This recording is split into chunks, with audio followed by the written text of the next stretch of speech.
Got. What's up? It gives me great pleasure to have the inspiring Aine Tyrrell as my special guest on Aine Tyrrell today. Aine is an accomplished musician, songwriter who, through her music, campaigns for the rights of women and Indigenous people. She is a wonderful mother to 3 beautiful children. Aine has performed on stages all over the world to great acclaim. She captivates audiences with her deeply touching lyrics and striking music that cuts to the heart of the matter and awakens our humanity. Born and raised in Ireland, Aine has made Australia her home for the past 6 years. But her story, like most stories of modern day Irish people, is nothing similar, really. All those people who come here and settle into the Australian coastal suburbs. No, Aine's story is one of heartbreaking struggle and her mammoth efforts to protect her children and herself from the torment of domestic violence. It's a privilege to be having a conversation with a woman who is a true warrior.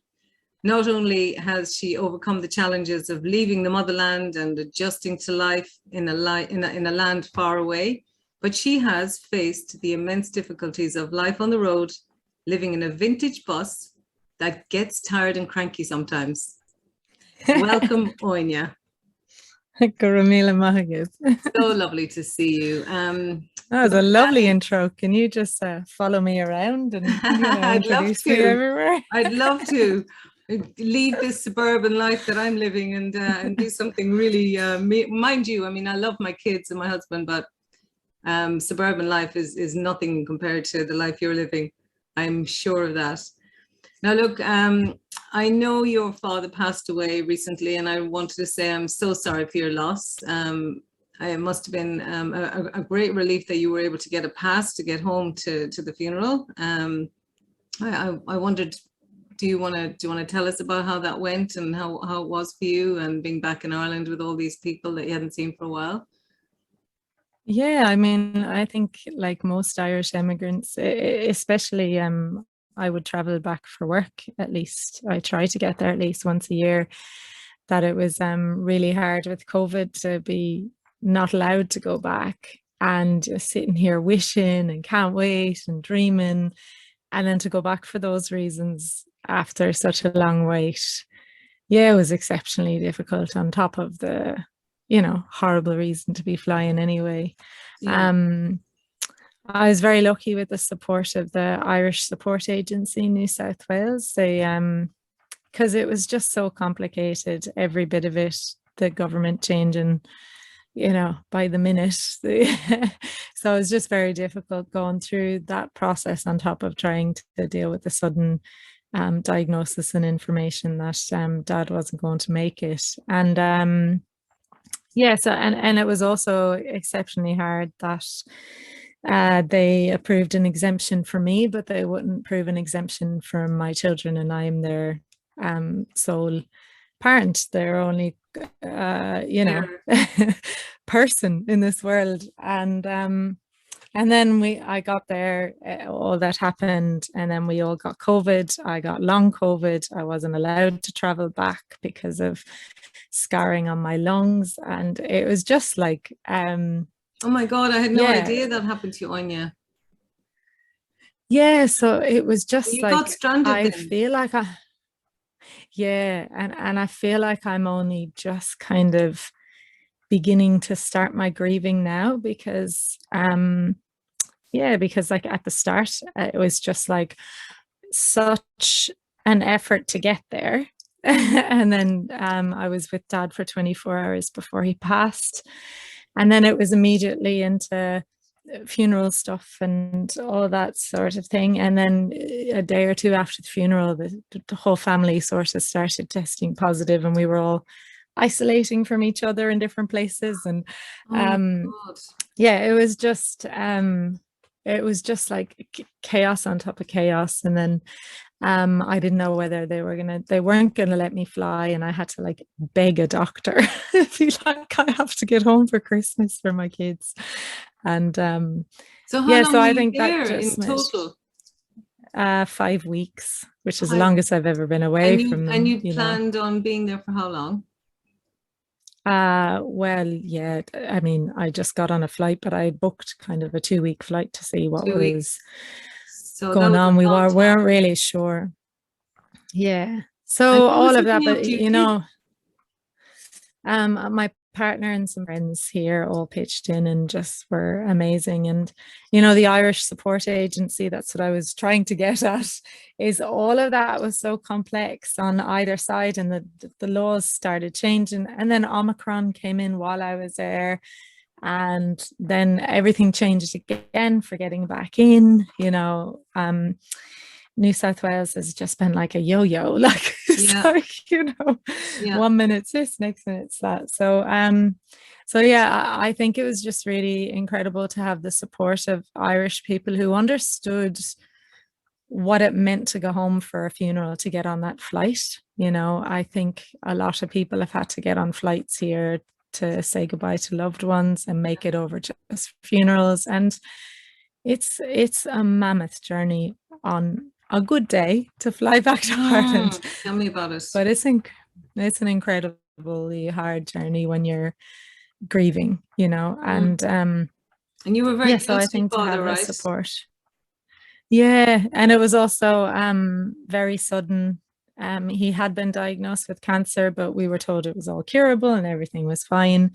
And then he had a very bad reaction to a chemo round, and he just couldn't bounce back. So because he was young enough, none of us expect. Yeah, 76, and 76? None of us really, and very young at heart. Like, sure, he was touring in America prior to COVID, you know, like on his own. Like, he's just so I think it's just all of that stuff. I'm kind of only beginning to, because then the kids it was Christmas, the kids were on school holidays, they had to start some of their grieving because they were very detached from what was going on in Ireland. And then it was school holidays here, and they kind of just finally back at school, and I finally feel like I'm just beginning to be like, what the hell just happened these last few months? And where is my dad? Because this is really weird navigating life without him at the moment. So that sounds seriously traumatizing for all of you, really. And the fact that you were in isolation in Ireland when you needed hugs from people, that's awful. Oh, it was just, we were all within sort of a 4-week period of each other. So there was one of us isolating from kind of the day or two after the funeral, you know, when you just need to hug and cry with your siblings and touch each other and be around my auntie, and, you know, terrified that you're going to pass on something. Like, it was just, it was, you know, just crazy. Pure crazy. And then you get back to the thick of it in Australia with, you know, party central, I suppose, you know, with Christmas and barbecues and beach life, and I suppose it must have been really difficult to try and focus on your grief. And I can imagine that you had to kind of put that on hold, especially for the sake of the kids. And I think I also felt, which I still do, just quite angry at Australia for the inhumanity of the policies. You know, I can't understand. Like, I flew out a few days before New South Wales was opening up their travel restrictions, and really I can't understand why they wouldn't let the kids fly. Like, I just don't understand that. They said that they weren't immediate family. Oh, it'll be all down to the computer. Computer says no. This crazy and then bureaucracy. Then jumping through hoops for me to travel to Ireland, then all the information about coming back. I had siblings and cousins coming from the UK, from Ireland, from Europe, and no one had to from America. No one had to deal with what I had to deal with to get there. You know, and everyone was just like, what are they doing? And I'm like, I don't know. And then I come back, and it's just like, sure, let it rip. Do you know? Like, I know. If they'd only thought about that sooner. I don't understand. You know, I've lost my job with COVID. Like, we haven't been able to tour, play music. And then the whole being separated from family, and then going through the funeral and everything that was. I'm just like, why did we go through what I can understand if you had an end game, you know, and it just felt coming back, the barbecues and the parties, and Yeah. you know, where I live outside of Byron Bay is just like party central Yeah. for that time of year. So it was quite, I found it quite, you know, just had a lot of rage, I think, towards the incongruity of it, yeah. But look at you, and you're obviously surviving it somehow, and you've got a smile on your face, and you're a true symbol of survival, really, and I think probably thriving through it. Your father would be proud of you. Oh, thank you. Yeah. Yeah. So, you can we go back to the beginning? Can we go back to Clare? Were you born in Clare? Is that right? Yeah. What part of Clare? Yeah, well, there isn't a hospital in Clare, so I was born in Galway City, where all my dad originate and family all originate from Galway City. But my dad kind of hopped across the border and was in the Burren. So yeah, I mean, I was born in Galway, but straight home to the Burren right after. What a beautiful place, eh? And yeah, of course, the God, Burren has both County Galway and County Clare, hasn't it? There's a border there. Yeah. Kinvara is so we're right. Yeah. So we're just outside of, in between Kinvara and Ballyvaughan. So beautiful. Oh, I miss that place. Yeah. So I've got Dunguira Castle on because I look after the Facebook page for the Australian Irish Heritage Association. If you go onto it today, you'll see that it's Dunguira Castle. Gorgeous. In Kinvara. My dad's from Carnmore and Oranmore, which is just outside Galway. Oh, lovely. That's where my heart is. I love Galway. It's a beautiful place, and I love Burren, and I love the whole west of Ireland. It's just so. It's, for me, it's real Ireland. I know that might sound dismissive of other parts of Ireland, but it just captures for me the essence of the magic of Ireland, I suppose. Oh, definitely. So you had your childhood in the Burren, then growing up there and going to school, and where'd you go to school in? And then, well, we had a bit of a sort of traveling childhood as well, because my mum is American and Irish American, but we spent time going back and forth between Ireland and America when mum and dad split up. Okay. What part of America? So yeah, Boston, basically. Ireland. Wow. Capital of Ireland, as they call it. Yeah. That's it. Yeah. So so I mean, we had cousins and aunties and family all around that area from Ireland, but yeah, I did spend a lot of my time there. Then I was about 17 when I just was like, I can't do America. And I moved back permanently to Ireland and was there until I moved out here, really. Yeah. Wow. And brilliant, though, to have that experience of living in other countries at a young age. So your kids are just following in your footsteps, really. Yeah. Whereas I spent, and you know, my dad would be over on tour as well, so we'd travel around with him. So like, it's kind of what I do is pretty much what I did as a kid, I think. Fantastic. That's like normal for me. So we got to see you know, the life with mum there, but we also got to see America through dad's eyes as well, and through his music.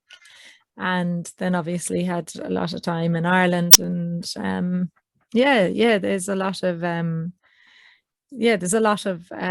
good things from both places, you know. Wonderful. Now you trained to be a teacher, is that right? A primary school teacher? And was that were you inspired by any teachers that you had yourself as a child? Yeah, well, my mum is a teacher, and dad actually was a teacher before school. And I also I loved kids. I was babysitting from really young, and loved kids, loved learning. I thought that was, you know, such a vibe. Yeah. Brilliant. And did you train in where did you go to teacher training? Was that in Ireland? Yeah, so I was a special needs assistant in Ireland before moving out here, and then I did my training in outside of Melbourne for the full teaching teaching training over here. Yeah, I did a degree in just English, and actually I did a degree in Spanish and Portuguese as well at UCD. Wow, fantastic. But I kind of didn't know what I wanted to do at that stage, and I was teaching English as a foreign language, and I worked for a couple organizations in Dublin that were Spanish based. And then I just thought, yeah, I love the teaching English. Did you feel a connection with the Spanish language?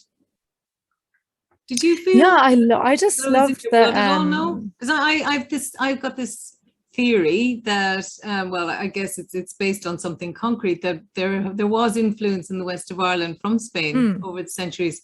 And I went to Spain when I was quite young to spend a few months there teaching English.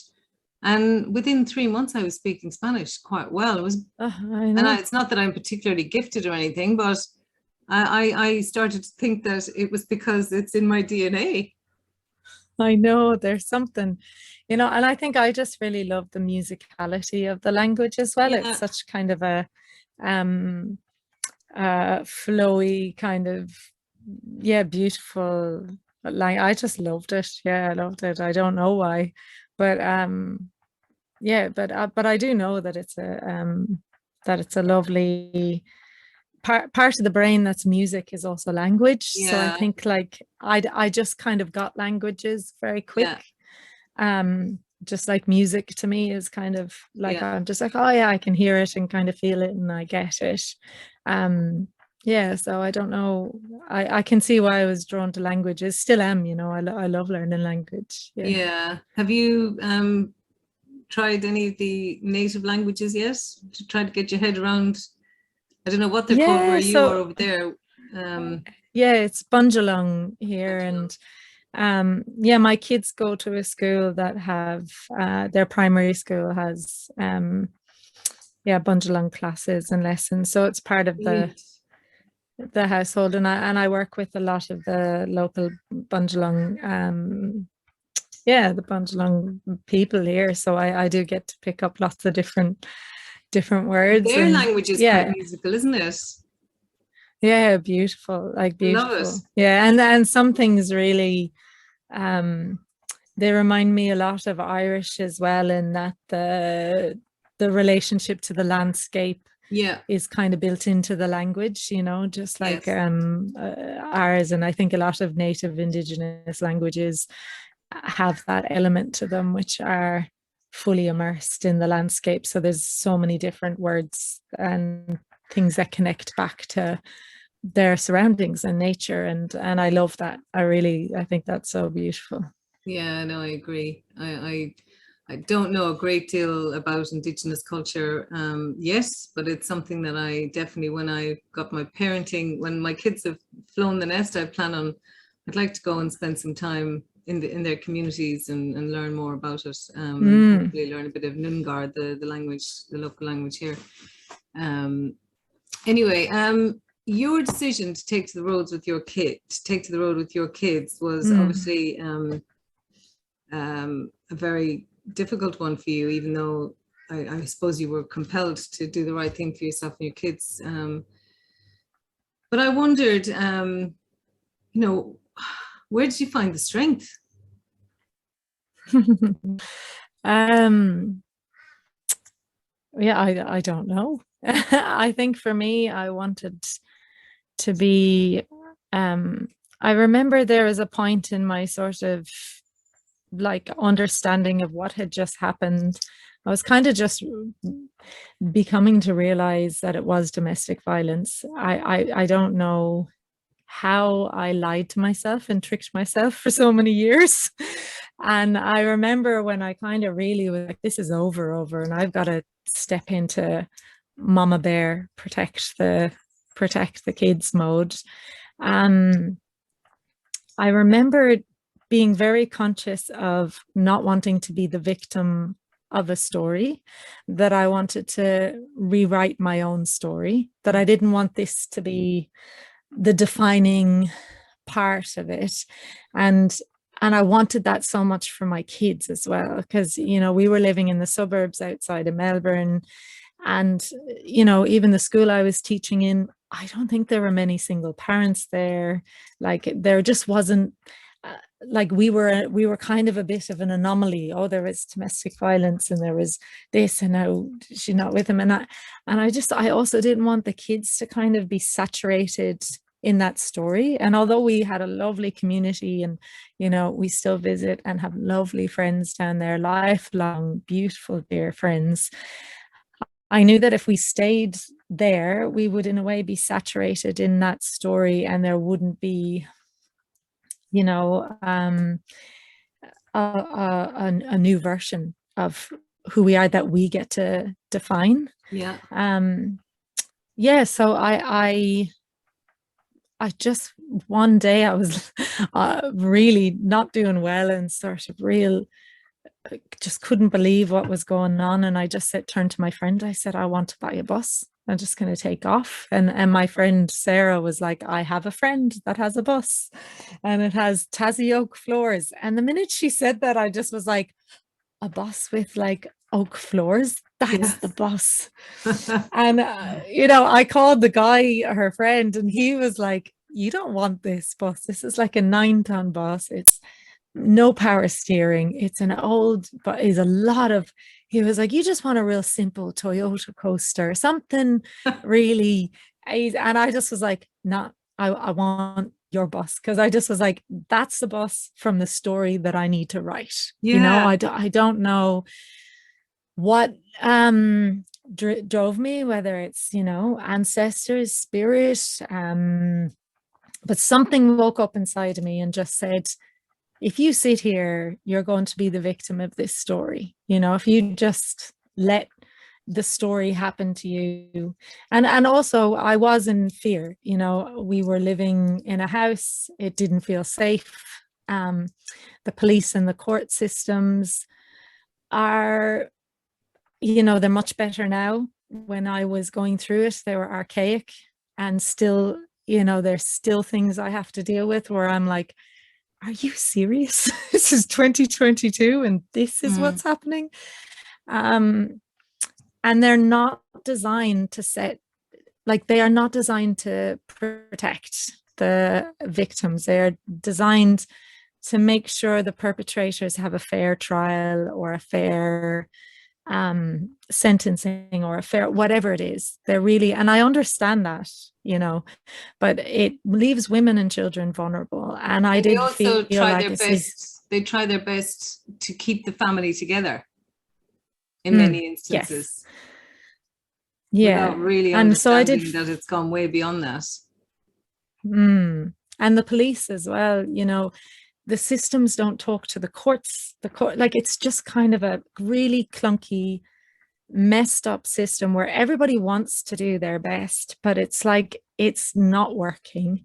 And we were the victims of it not working a lot, and being re-traumatized all the time, and sort of just this really drawn out processes. And I just felt unsafe. I didn't feel like I like, if I rang a police and was like, I need help now, there was no guarantee that anyone could be there when I needed it, and I think that just makes you feel quite unsafe. And I thought, well, if I'm in a bus and I don't feel safe, I can just drive. Exactly. And I did have to do that at times. And I did feel, again, like I was protecting my kids. I was the author of the story. I wasn't sitting and waiting for something to happen to me and then react to it, which is a lot, which, was happening with the courts and was happening with so many other areas of it. But my actual physical safety, I was like, well, I can look after that. We can just drive off. Yeah. And in a house, you don't have that option. No. And wow, but it still must have been very, very hard, though, daunting, to get behind the wheel and having your three lives depending on you, and thinking. So where did you go first? Well, what did you just go out to the road and think, take me where you want to take me? Well, at first, actually, I tried to stay around the local area because I was teaching Oh, still, okay. and I was just doing music part-time and I was teaching part-time. And so we would go away on the school holidays and I would try to get away every time we could, but we were kind of staying in different places locally. And then that didn't work. I didn't feel safe. And it also was just like, let's just like get going. And so I made a decision at the end of the school year that we were going to take to the road. Now, I've kind of always had a bit of a base. So we were down in Port Fairy for some time, which is further south than Melbourne. And then we would just take off for kind of 6 months at a time, and I would have a tour and a loop sort of planned up the East Coast, up to Brisbane, wherever. We'd stay there for a while. We'd do whatever festivals were How long ago happening, was and then this, we would. Anya? We've probably settled up here in the Northern Rivers 3.5 years, 4 years now. Okay, so you were homeschooling your kids as far back as 4 years ago. So you were well ahead of the curve Yeah, when COVID hit. yeah. And We how did knew you what to find do. that? You know, what was homeschooling like? Yeah, I mean, I had I had I had touchstones with schools. So they would sort of say, "Oh, you're going for 6 months. Here, take this stuff." And so we had some support in terms of that. But like I found just being on the road, even though like we do some of the homeschooling and everything, if Because there are I know as a teacher, three different ages, right? So they all had different needs. How old were they but I then? know as a teacher, they were, see, when we took off, they were about 4, 6, and 8. Okay. And we were on the road really until my daughter was starting high school, is when I decided we really had to kind of settle into somewhere before she before that. I just kind of noticed that we needed a place for her to land a bit. But I know as a teacher, I think that a lot of your time is spent, even though the school day is from 9 to 3, you're herding sheep for a lot of the day. And the actual teaching amount of time is not that much, you know. So if you can kind of concentrate that in even just 2 hours in the morning, if I concentrate on with just to get the reading and the maths, and then we would go off and do adventures, and they would be doing their own little projects, you know, if we had gone to a museum or if we had gone to something. And I remember we went off to Europe as well in 2017, and I did it on the road in a caravan with them while I was touring. And when we got back from that, the teachers had said to me, what did you do with them? Because they've gone up massive levels in reading and maths. And now that trip, I did so little because I actually just wasn't coping. You know, it was just too many tour dates and not enough time to sit down and be like, hey, we need to do schoolwork. And the kids were too excited to see family when we were in Ireland and different stuff. And I just had to kind of be like, let it go. And it just kind of showed me that, like, as long as they're doing stuff that is exciting their brain and they're asking questions and finding things out, kids kind of click and learn as they go anyway. You know what I mean? And yeah, I mean, they're all very well ahead of their age groups and everything that they do now academically. So there was no harm in whatever we did for those years anyway. That's amazing. They're not well behind their peers, are actually quite ahead. And they have all these other skills. Like they can sit with a group of adults and chat about anything. They can kind of meet a group of kids in Italy and not have any language between them and figure out a game together. You know, they have like other skills as well that they've sort of developed. It sounds like they've learned from our life.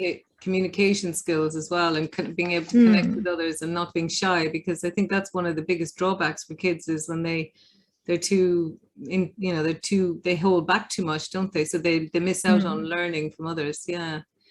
And then also that intergenerational, you know, like intergenerational it's so important, definitely. So I wonder about life on the road for you. And I was thinking, you know, are there things that you thought that you could never live without that you actually do live without? I'm thinking maybe washing machines or. Yeah, yeah. I mean, we are sort of been definitely since COVID, we haven't moved much and we sort of have extensions. I got a caravan out there for the Yeah. girls because they're getting bigger, and we do have a washing machine now. But I actually had like a hand spinning washing machine when we were Wow. just on the road, and you just learn to sort of adapt. And I definitely didn't need anywhere the amount of stuff. Like I left stuff in storage down at a friend's in Victoria, and they actually during COVID I said, here, just ship it up because it's been sitting in, and I threw out so much of this stuff that I kind of left in And you'd storage that learn you to live think you're without going it. to need. Yeah, and you just, you make it do. Like Yeah, you have one frying pan and two pots, and you're like, you can cook whatever you need on that. You absolutely. have, And then I'm yeah, thinking and that in exchange for all those things that you let go of, I imagine that you must have learned some new stuff. You must have taken on board some amazing skills, being able to manage this bus by yourself. Tell me about that.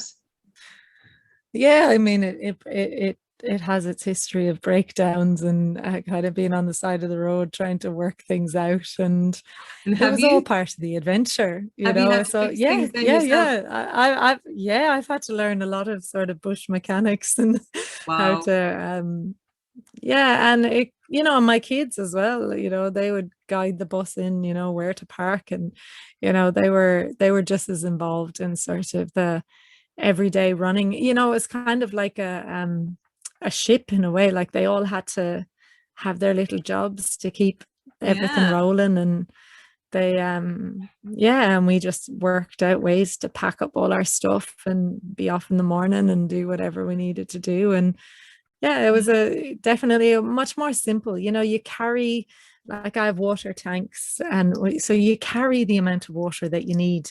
So you're actually then conscious of how much water you consume, Mm, because you're like, I've got that much liters. Oh, don't do that or do that. No, you can't play with water balloons today. Or, you know what I mean? You're yeah. actually quite conscious of Brilliant though. the electricity. The electricity is solar powered. So it was like, I'd have to be very conscious of how much energy we were using as well. And then, Yes. if it was raining or cloudy for a couple of days, how do we top up on those? And yeah, so Oh it my makes you God. very Anya, they're amazing skills that you've taught your kids, in fairness. I mean, they're kids of the future. They're going to make an impact. yeah. That's And wonderful. also Well just done. that connection. I do think I got much more connected to land and country here, because you open your doorstep and you're on the land, and even here, how we're living now, we're at the whim of the elements, Yeah. like if it rains really hard, like, it's really loud, and, things get moldy, and, whatever. And if Yeah. it's really hot, we kind of have to go to the beach and get some time in the water. And Yes. um you learn to live just a little bit differently as well, Oh, in with definitely.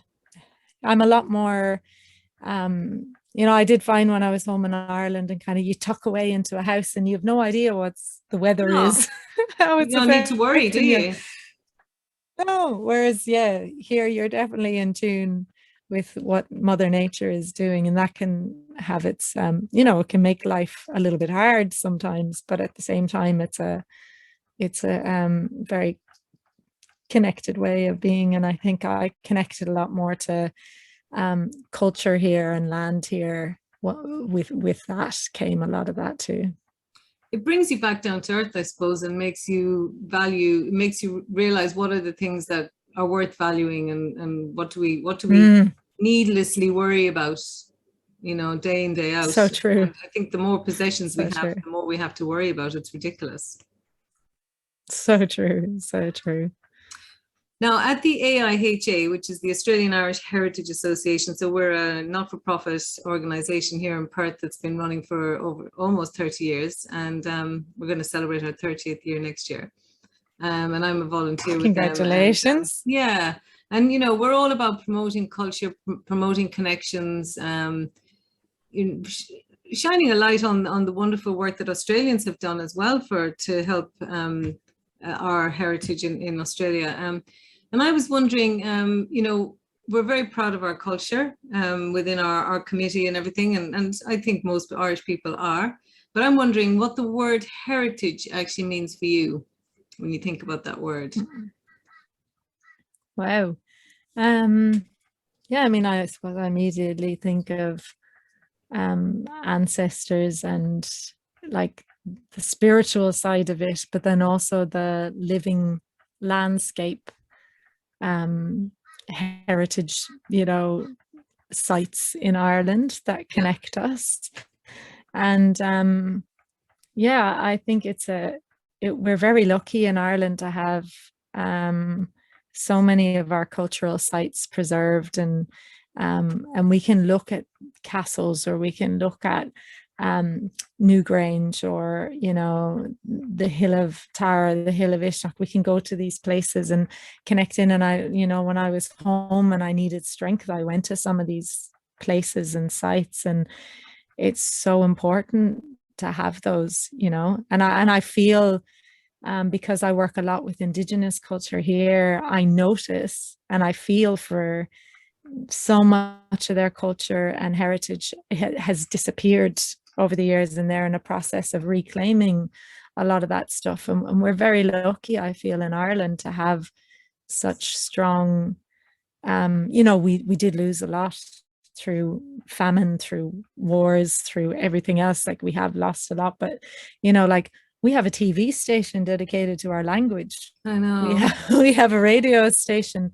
We have these physical sites that are protected and preserved, and we can go and visit. And yeah, so I think I've seen our heritage as well through a different lens now, and just feel lucky that we can connect in with our old ways. You know, I Yeah, just feel so lucky that we have that. yeah. I agree totally with you. It resonates with me what you're saying. One of the challenges, though, I find as an older, I suppose, you know, I'm in my 50s. I find that the younger generation, even my kids are 15 and almost 17, they just don't seem to care about when I talk about heritage and culture. It just doesn't seem to mean much to them. And I wondered, what do you think about that? How can I put it in a more relevant way to younger people so that we can be relevant to them? I mean, I have seen, I mean, as you know, I grew up, my dad has been so into heritage and culture and passed that massive love and curiosity onto all of us. So I'm very lucky with the teachers that I had, but I do think that other people, our generation, like, I know when I went to college in Dublin, like, and I was like, wow, you guys have no idea about Samhain or this or that. Like, you know, I did realize that the west of Ireland had it much stronger, you know, and the east coast a little bit less. But what I've noticed during the time of COVID is, you know, because things have been available online, and there also has been a worldwide sort of reset and be like, hold on, what are we all chasing capitalism and all this for? We all have these incredible indigenous native cultures that we come from, and especially, you know, pagan cultures or cultures of land and story like we have. I have seen a much younger and much more excited sort of interest in a lot of those areas that I didn't see as publicly prior to COVID in the Irish community that I connect with in Ireland, and definitely a younger demographic talking about it. This isn't just, you know, my dad's generation, like a lot of younger people very excited. There's been a huge resurgence in the Irish language all of a Yeah. sudden as well in a lot of those online spaces. And so I think something has clicked somewhere. And I feel like that once, you know, a peer group or something takes the excitement, there's so much information then to like start searching for. Yes. And I do think that that there's a lot more, yeah, there's a lot more little you know, like this t-shirt actually is an Irish language company that's making t-shirts in Ireland, and it really popular with the younger generations. I think they started with I repeal the jumpers for the repeal, and different movements that have happened within Ireland, you know, marriage equality, and I then the suppose, yeah, repeal have focusing really, on issues that speak to younger people that they care about, like climate change, I yeah, suppose. And yeah. And I feel like, and then from there, the storytelling is yes, starting, and around it. it's I've got you. happening and it's happening in, I think, much more relevant spaces and ways, you know, TikTokers or Instagrammers or whatever. Like there's people who are trying to present Irish culture in new ways that younger generations can definitely connect into. And I think there's just a lot more excitement in general worldwide about Yeah. these cultures, and Ireland has benefited definitely from that. So I would say we're on a trajectory up. Whereas like I definitely, like, even, you know, touring here the last however many years, like people, like even Irish people will come and they'll be like, oh, I don't know that story, or I didn't know that, or I can't believe that. And I do feel like slowly over the past few years, there's a lot more people who are aware of, you know, like Eru, the goddess of Ireland, and Era, Ireland is named after. You know, there's like this just a little bit more awareness all of a sudden, and Yeah. a little bit more interest even in the Irish diaspora who are here a generation or two generations or three generations, a little bit more interest in trying to find out who they are. Yeah. And I think in Australia in general, it's been such a whitewashed history that's been taught in schools Mm. that even people with Irish heritage have lost a huge piece of their puzzle because they've been lumped in with first settlers. Yeah. Like we weren't the same as the English coming over. Do you know what I mean? It was not the same experience. Oh. And There's some like I great know, stories out there. oh, incredible. Like I did a tour a few years back. Dad was on it and Declan O'Rourke was on it. We did Exile. It was songs of Irish Australia, Shane Howard, Paul Kelly. It was this incredible collaboration. And they couldn't get funding for that from Australia. They got funding from Ireland for it. And you Because did the that tour here, Irish, did you? yeah, Oh, it wow, I went. I missed don't think we that. came to Perth. I don't think we came to Perth. We did Brisbane, Sydney, Adelaide, Melbourne. Yeah. Wow. There is a lot of and there's the DVD and everything of it. It was fantastic. But I know when Shane Howard was looking for funding for it, Australia didn't consider Ireland as cultural funding, like they consider all the other groups, because they were lumped in with first settlers. And that's the kind of missing link that hasn't been given to the Irish diaspora in Australia, because they haven't been taught that bit, because, you know, it's a job of the colonizer to keep colonizing, so they're not gonna they're not gonna like tell Yeah. them their stories, you know. So I do feel like there's a lot of those questions, conversations, Well, we're and picking just away people at being it slowly. curious. We're picking away at People are it slowly. curious. Yeah. Yeah. I mean, there's So some I do great, feel we're on and up. yeah. You know, we're not on a down. Something that I'd like to do a little bit of research into and write up about is the young girls who were handpicked from the workhouses, especially around the west of Ireland, and brought over here as young as 14 to be It's, yeah, wives to the there's a British brilliant book. I have it up there, The Kerry Girls. Kerry That's girls. about that. Yeah, Yeah. I must get And that. I think it's actually Declan that told me about that book originally, Declan O'Rourke. Yeah.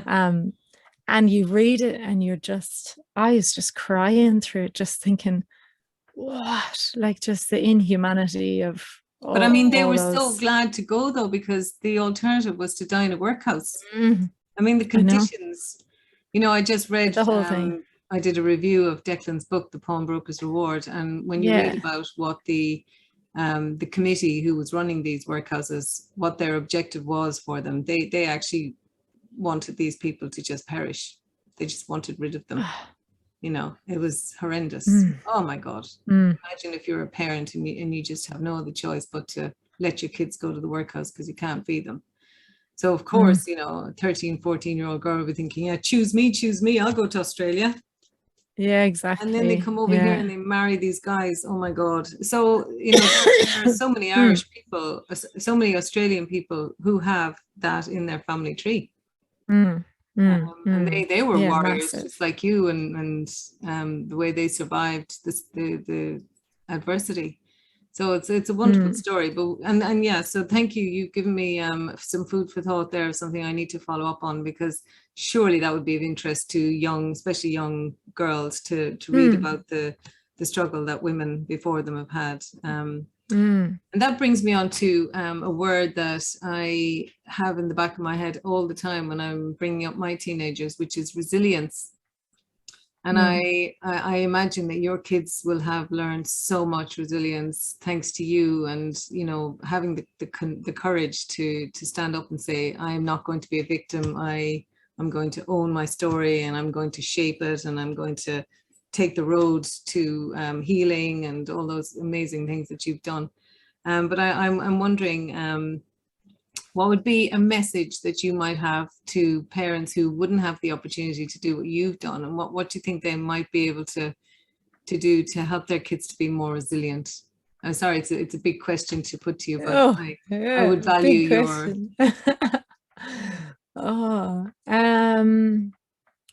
I think just think outside the box. You know, I think we all, as parents, we just want to always get it right. You know, we're like, okay, well, if we do this, you know, before the children are even born, sometimes their names are down at kindergartens, and they're down at schools, and then they're down at the next high school, and the trajectory that is already planned for this little human being before it even enters the world is kind of predestined and designed.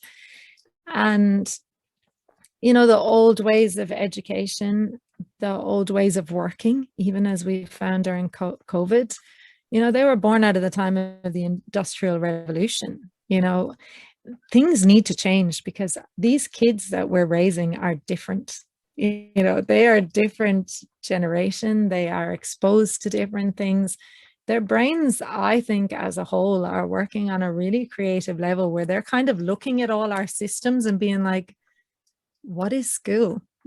Like, well, why am I doing this? Because I heard that this morning, actually. I could actually become a gamer and make $1 million. You know what I mean? And that's fact. That's true. When we were going through school, the only way that you were going to have any success and not be on the streets was if you stayed in school and kept doing it. So I do feel that's it, you know, and you just kept being the good girl and doing the right thing. And so I think as parents, we are trying to fit them into a mold that doesn't really function anymore right now. And I think the thing is, there hasn't been an alternative designed. So we're still going through what we have to go through because we've got to keep the kids in school, and we've got to do this and we've got to do that. But there's a friction because, you know, these kids know. Like, I just feel like these young kids that we're raising, they just kind of know that this system there's other options and there's other ways. And so I think being open to it and just thinking a little bit outside the box in everyday sort of stuff. You don't have to take off around the world on a boat, you know, or, you know, or like some massive change to your life. I think just like having an awareness that these kids are different, we as parents could be a little bit more creative as parents in helping think a little bit differently about what because I don't think we even know what their futures what are the types of jobs that we're preparing them for. We don't know because look what happened these past 2 years. All of us, were out of work of some sort or another, unless you're an essential worker. We all had to move to learning and doing things online. Kids had to go to school on a computer. Like, did we ever think that was going to be possible?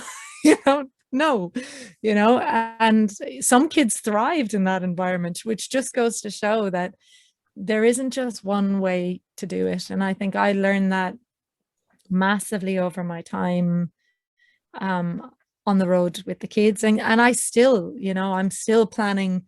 Before COVID, we were supposed to go back to Ireland for 6 months, and then COVID hit and we didn't. And so I'm still here sitting thinking, God, how am I going to get over there? And, my cousins in Ireland. Are you planning on going back just for a visit then? You weren't planning, I mean, do you see yourself moving back there long term?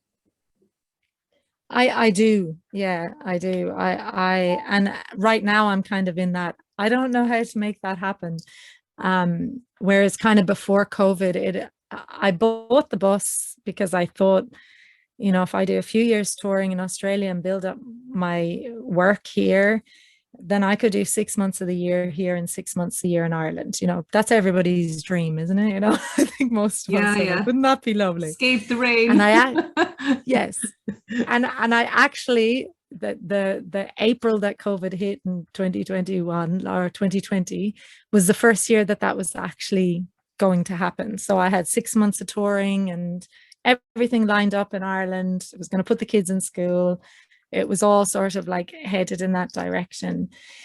And now COVID has kind of changed the reality of that and my version of having to travel home and what that meant. And I'm kind of in just a space of being like, okay, I still want to do that, but I don't know how right now. Whereas before I kind of knew. So I'm kind of in this like, all right, I need to get the kids home. We need to have some time there. And then, the sort of not thinking outside the box brain goes to, oh, well, what am I going to do? Because my daughter's in year 10 and then it's going to be the HSC and then it's going to be this and I got it. And that brain can get very loud and stop you from looking towards alternative solutions and how to make that work, and I think it's really important to just... If you gave your kids the choice today to continue living in Australia or move back to Ireland, what do you think they'd say? I'd have 3 different answers. I'll tell you that. Yeah, well, one really wants to go. The other one is like, I have friends and everything here and I'm not going. And the youngest child is like, I don't care as long as you're there and whatever, like whatever you think. That's going to be a tricky one, isn't it? Negotiating with them, meeting their needs. Yeah, because it was definitely easier when they were younger, between the ages of kind of 4 and 12 when we were traveling everywhere. Like, they didn't care as long as they had icy poles. Yeah, as long as I had icy poles, a park to play in, they were just like, life is great. Where are we going next? But as I get older, it does change a bit. And so I'm in that space right now of sort of, all right, I got to think a little bit outside the box again and kind of come up with the next right thing for the family, and I think that we can get bogged down in what kind of mainstream like parenting looks like, like they're like, oh no, I've got to do this to do this to do this to do this. But a friend of mine said to me the other day, you have to make a life while you're making a living. And it's so true. Like I have to keep making a big, bad, beautiful life, which I've tried to give them, and I'll keep doing that. So I don't know what's next. So let's assume that you did move back to Ireland, and you were given the choice of anywhere at all you could live and set up house for a while. Where would that be? Oh, I'd love to actually. The Burren, I would love to, but I think for the kids, it might be a little bit isolated for teenagers. So I think a beautiful compromise would be Oranmore, actually. I've been like, oh, that's nice because it's right near, or Kinvara, at least have something. But Galway, definitely Galway, and kind of the North Clare area is definitely where I'd see myself. It's where I have family and connections and just feel so connected to the land there anyway, Yeah. That's funny you said Moore. That's where my aunt lives, where I always go every time I go back to Ireland. She's my godmother, but she's really like my mother to me as well. Ah, I love Galway. It's just so special. well, well, tell I her love there's walking four of down. us coming. I love going down Shop Street and just standing there, even in the Yeah, rain, and watching the musicians and the yeah, dancers. And it's there's so much soul in Galway. And I yes, know you yes, get that yes. in all Irish cities. You get the buskers everywhere you go, but there's something about the whole vibe and the spirit of the place is just it's more Mm, concentrated in Galway City, I think. yeah, it Um, is. I yeah. agree. Now I realize that we're coming to very close to the end of our chat, and I realize I haven't even talked about your music. But I guess your music speaks for itself, doesn't it? It's raw and it's honest and it's really galvanizing. When I listen to your music, I just want to get up there and I want to become a social activist. And I can see where some of your inspiration comes from, with all your lived experience. But I also wonder, where are you taking your inspiration from now? Hmm. Well, yeah, I mean, I think always in my entire sort of songwriting, even when I was younger doing it, as a kid, like I take a lot of inspiration and solace from nature, being in nature, being around um the ocean, the elements, definitely. But I also have sort of just this growing rumble. When I know that I need to write a song, it's because something has been rumbling inside for a little while. And now that it's my job, I get to listen to that rumble. Sometimes I don't, I'm too busy, like admin and email and all that sort of stuff. But yeah, it's really that sort of wherever that's coming from, which is I like to think it's my ancestors, and it's my connection to culture, and it's my connection to something bigger than myself. And I don't always know why topics or songs come through me, but I just stay open to whatever that is. But to recharge myself, like I don't kind of go out searching for a song inspiration to hit, but to recharge myself so that I'm open to that. Nature is definitely the place I go to. I love documentaries. I love biographies. I love reading. I love people's stories. And I think that it's just so important that people tell their stories in whatever way that is. For Yeah, me it's through song. yeah, For you it's through writing.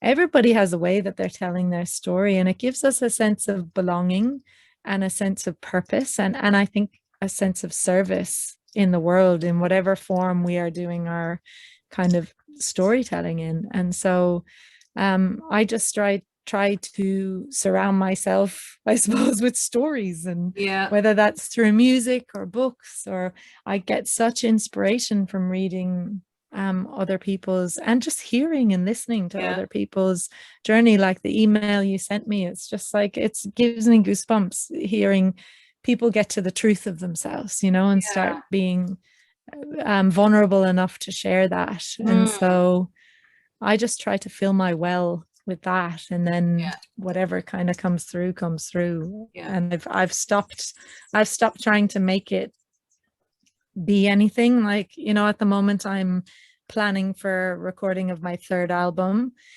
and I have some songs and some things that have been sitting there, but I'm also just kind of sitting and waiting for the purpose or the reason of that song or that album to reveal itself. And I've just trusted and learned now that if I wait, and if I'm in the right place at the right time, it's gonna, I just show up and it shows up.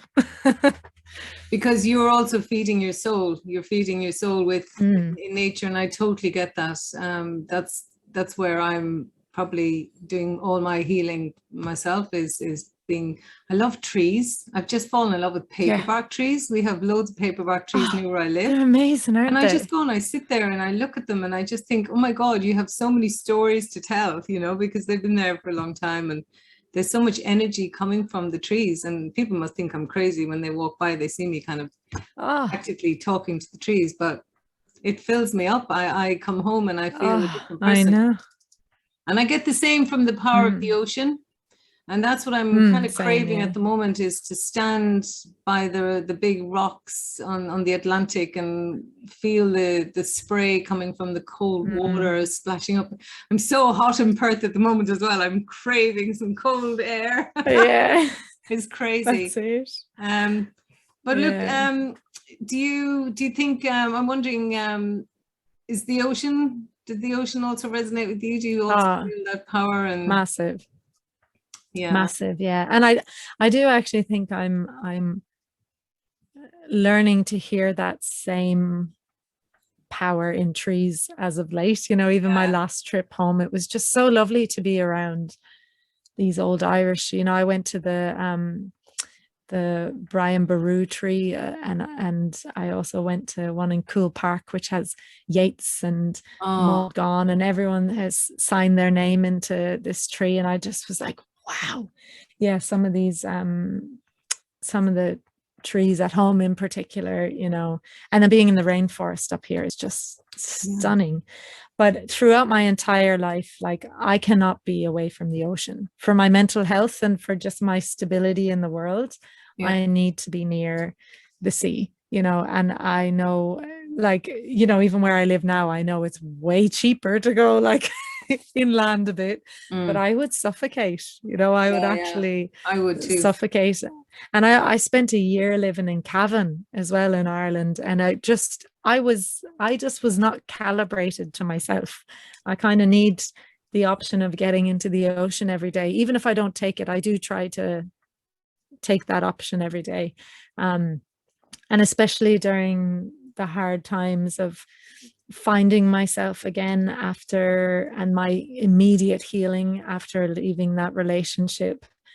The ocean was the only place that felt healing and powerful, and gave me just so much. So I do touch in as often as I can, and I think my kids as well, they're exactly the same.